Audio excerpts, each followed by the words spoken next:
Capacitor of A parallel plate capacitor with dielectric. आधी कुठं होतं? Without dielectric. आता काय करायचं आहे? With dielectric plate. याचा एक मगाचे सर तुम्ही तेच ठेवले, चिटिंग केली. P1 P2 हा पॉझिटिव्ह चार्ज आहे, हा निगेटिव्ह चार्ज आहे. आउटर मोस्ट ऑर्बिट मध्ये इलेक्ट्रिक फील्ड इंटेन्सिटी 0 आहे आउटर रिजन मध्ये. इनर रिजन मध्ये इलेक्ट्रिक फील्ड इंटेन्सिटी नीट समजून घ्या. इलेक्ट्रिक फील्ड इंटेन्सिटी बाहेरचे जे P1 आणि P2 चार्ज प्लेट आहेत त्यांची जी इलेक्ट्रिक फील्ड इंटेन्सिटी ती E0 आहे.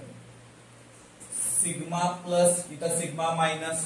याच्यामध्ये डायइलेक्ट्रिक स्लॅब ऍड केला. काय ऍड केलं? डायइलेक्ट्रिक स्लॅब ऍड केलं. म्हणजे डायइलेक्ट्रिक आता काचेचं स्लॅब म्हणतो, काचेचा तुकडा, तसं इथं काय केलं? डायइलेक्ट्रिक स्लॅब म्हणजे पोलर असली किंवा नॉन पोलर असली याच्यात आणून घुसवलं की पोलरायझेशन झालं.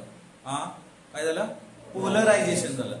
पोलरायझेशन म्हणजे मी तुम्हाला सांगितलं अभ्यास करत नव्हतं, वांबोली 2 कानपाडीत दररोज अभ्यास करायला चालू झालं. अशा पद्धतीने याला सुद्धा काय केलं? इंड्युस्ड ईएमएफ द्यायला चालू केलं. म्हणजे काय? तयार झालं स्वतःच. कसं झालं?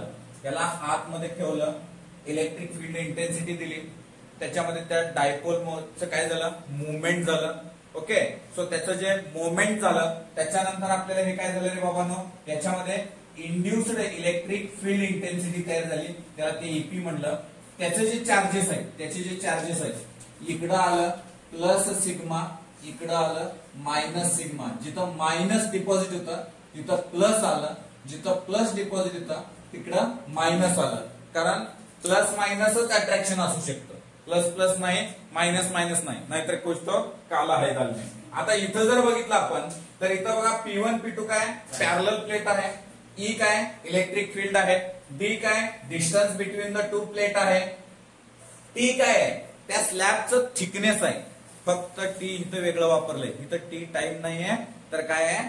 थिकनेस ऑफ द इथं थिकनेस ऑफ द डायइलेक्ट्रिक. आणि ईपी काय? Induced electric field. कधी?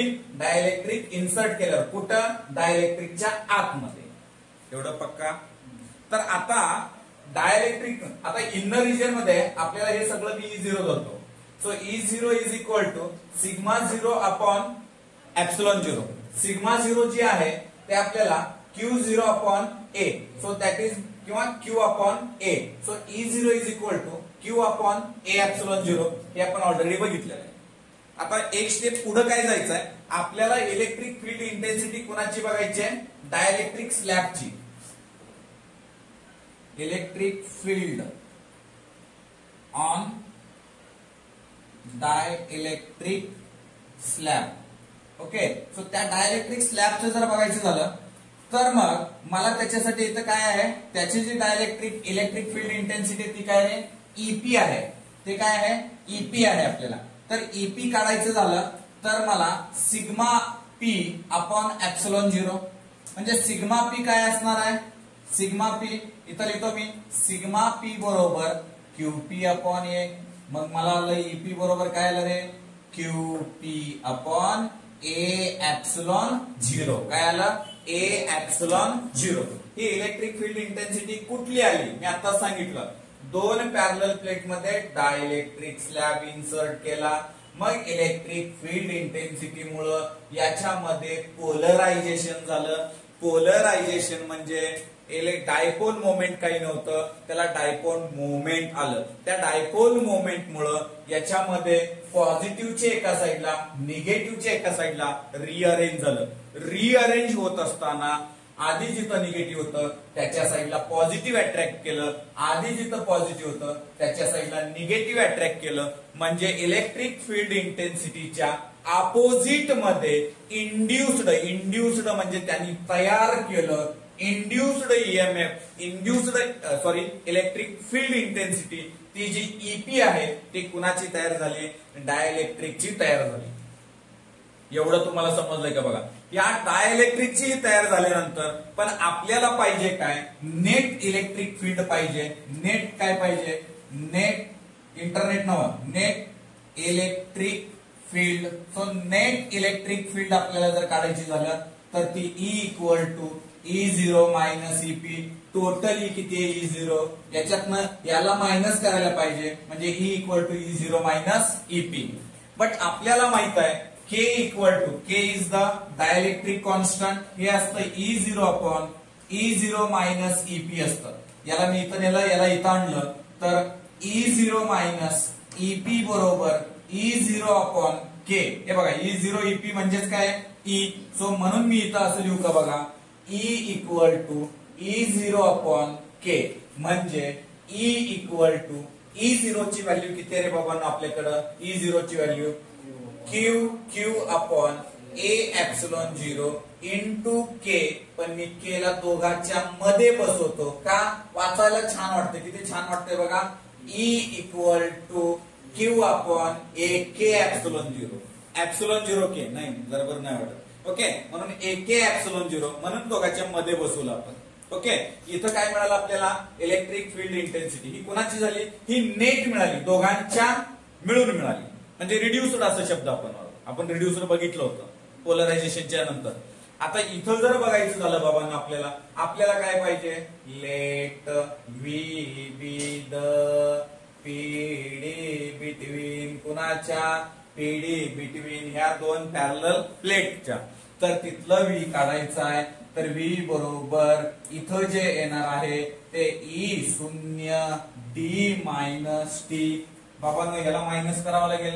या मधल्या गॅप मधलं जे पोटेन्शियल आहे ते potential E0 D minus T plus इथं जे आहे E इंटू टी. इथं जे नेट इलेक्ट्रिक फील्ड आलं होतं ते आणि इंटू टी म्हणजे काय? थिकनेस. मग E इक्वल टू काय आहे? E0 अपॉन के आहे. म्हणजे V बरोबर E0 D minus T plus E0 upon K into T. E0 बाहेर काढलं, काय मिळालं आपल्याला? ब्रॅकेट मध्ये बघा D minus T plus T upon के.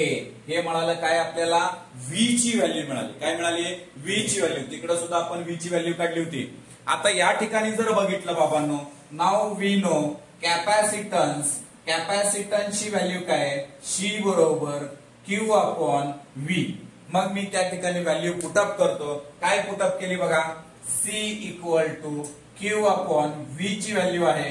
पण इथं E ची पण व्हॅल्यू टाकतो मी. E0 दिलेलं ना आपल्याला. सो E0 ची व्हॅल्यू काय? E0 ची व्हॅल्यू शोधा.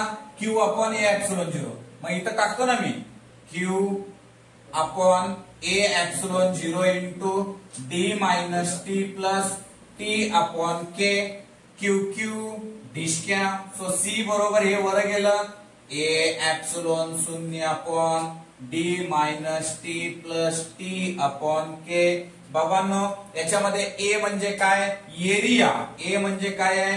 Area of parallel plate capacitor. Epsilon 0 म्हणजे काय? Permeability of free space. D म्हणजे काय? Distance between the two parallel plate. T म्हणजे काय? Thickness of dielectric slab. K म्हणजे काय? Dielectric constant. मटेरियल बदललं की डायइलेक्ट्रिकची व्हॅल्यू काय होती? बदलती. जर समजा एवढ्यावर एक जण गप्पन बसत नाही. जर समजा या ठिकाणी T बरोबर D असेल, काय म्हटलं मी? T बरोबर D असेल म्हणजे इथं आपण घेऊ केस नंबर 1. T बरोबर जर D असेल तर काय होईल? C बरोबर A एप्सिलॉन 0 अपॉन इथं D ला D minus D plus D upon K dt डिस्क्या. सो बरोबर A epsilon 0 upon D upon K वर गेलं तर C बरोबर काय आलं? AK epsilon 0 upon D. AK epsilon 0 upon D हे झालं C. हे C म्हणजे काय? डायइलेक्ट्रिक. सॉरी, C म्हणजे काय? ज्यावेळेस डायइलेक्ट्रिक नव्हतं. ओके, विथ डायइलेक्ट्रिक कॅपॅसिटन्स झालं. विदाउट डायइलेक्ट्रिकचं कॅपॅसिटन्स किती होतं? विदाउट डायइलेक्ट्रिकचा इथं लिहितो मी कुठतरी C0 बरोबर A एप्सिलॉन 0 अपॉन D असं होतं कधी? विदाउट. म्हणजे विथ डायइलेक्ट्रिक, विदाउट डायइलेक्ट्रिक. विदाउटचं हे होतं. विथचं काय आपल्याकडं इथं आलंय. मग या दोघांचं काय रिलेशन आहे का बघूया. इथं बघा, याला लिहिताना लिहिलं C बरोबर A epsilon 0 upon D into K लिहिलं. हे म्हणजेच काय आपल्याकडं? C बरोबर C0 K म्हणजे काय? दोघांच्या मध्ये कोण आहे? फक्त के आहे. C0 काय विदाउट डायलेक्ट्रिक, सी काय विथ डायलेक्ट्रिक. समजा लागले का बघा, काचेचा तुकडा नसताना काचेचा तुकडा ढकलल्यावर. ओके, तुकडा म्हणजे काय डायलेक्ट्रिक. डायलेक्ट्रिक आपण ह्याच्यामध्ये कुठं ठेवलं, पॅरलल प्लेट कॅपॅसिटर मध्ये ठेवल्यानंतर. एक सांगतो, आजचे चारही डेरिव्हेशन हे व्हीआयपी आहेत. आजचे चारही डेरिव्हेशन जे घेतलेत ना आपण बोर्डासाठी अति महत्वाचे. याच्यावर एक तर प्रॉब्लेम 2025 ला लिहून घ्या. 2025 ला सिरीज पॅरलल किंवा ह्या दोघांपैकी एक प्रॉब्लेम किंवा एक थेरी 100% कन्फाईन येणार. Okay right.